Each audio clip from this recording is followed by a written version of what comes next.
సోమావతి అమావాస్య పురాణ కథనం. దక్ష ప్రజాపతి తాను చేస్తున్న యజ్ఞానికి తన కుమార్తె సతీదేవిని, అల్లుడైన పరమశివుని ఆహ్వానించకుండా వారిని అవమానిస్తాడు.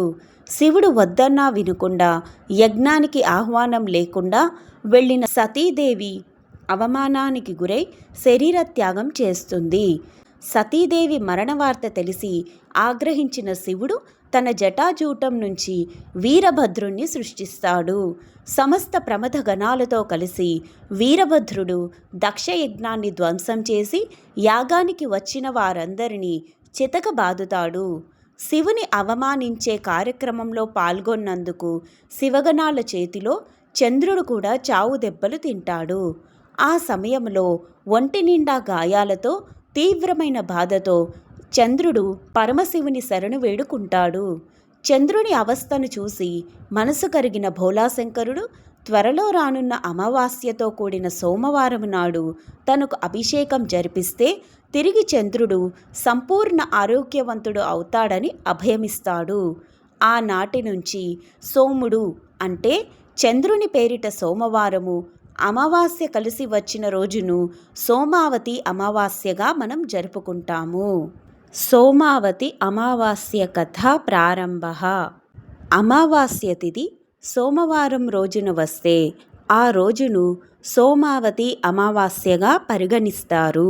పూర్వము ఒక ఊరిలో నిరుపేద దంపతులు యుక్త వయస్కురాలైన కూతురితో నివసిస్తుండేవారు. ఆ దంపతులు ఎన్ని ప్రయత్నాలు చేసినా తమ కూతురికి వివాహం చేయలేకపోయారు. ఒకరోజు ఒక మునిపుంగవుడు వారి ఇంటికి ఆతిథ్యానికి రాగా అతనిని గౌరవించి భోజనాంతరము తమ కుమార్తె విషయం తెలిపి ఆశీర్వదించమనగా ఆ ముని ఈ యువతికి వివాహయోగం లేదని చెప్పెను. అందుకు వారు కలత చెంది ఇందుకు పరిహారం ఏదైనా ఉంటే చెప్పమని కోరారు. అప్పుడు ఆ ముని అక్కడకు దగ్గరలో సోమ అని ఒక సత్ప్రవర్తన గల ఇల్లాలు కలదని, వారి కుమార్తె ఆమె నుంచి కుంకుమ పొందినచో వివాహము జరుగునని తెలిపెను. అంతటా ఆ దంపతులు వారి అమ్మాయిని ప్రతిరోజు సోమావతి దేవి ఇంట్లో ఆమెకు సహాయముగా పనిచేయమని పంపించారు. కొన్ని రోజుల తరువాత సోమావతి ఆ అమ్మాయి తన ఇంట్లో పని చేయడానికి కారణము ఏమిటి అని అడుగగా ఆ అమ్మాయి ముని చెప్పిన సమాచారమంతా సోమావతికి తెలిపింది. అప్పుడు సోమావతి ఆ యువతికి తన పాపిట నుంచి సగం కుంకుమను తీసి ఇవ్వగా ఆ యువతి దానిని ధరించింది. కొన్ని దినములకు ఆ అమ్మాయికి వివాహ గడియలు ఏర్పడి కళ్యాణము జరిగింది. కానీ ఇక్కడ సోమావతి పాపిటలో కుంకుమ తగ్గగానే ఆమె భర్త ప్రాణాపాయ స్థితిలో పడ్డాడు.